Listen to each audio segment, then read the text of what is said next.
So my favorite thing about the summit this year is that there was a safety track, the lab manager track, but also the clinical track. I think it gave people a lot of opportunities to really examine what their needs were and their skill sets and where they needed to develop and choose a path that would really help them grow and learn while they were here. I think the lab manager and the Today's Clinical Lab joining together to do the summit this year was a very positive thing. I'd have to say it's the networking events.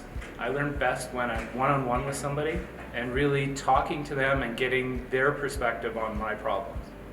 One of the great ones was the keynote session, embracing a new era of leadership.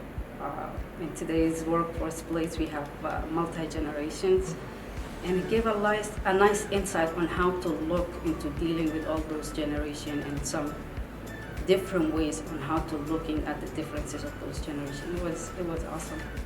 Oh, the work groups are phenomenal. I absolutely walked out of each work group with multiple ideas that I would have never come up with had I not gone to them.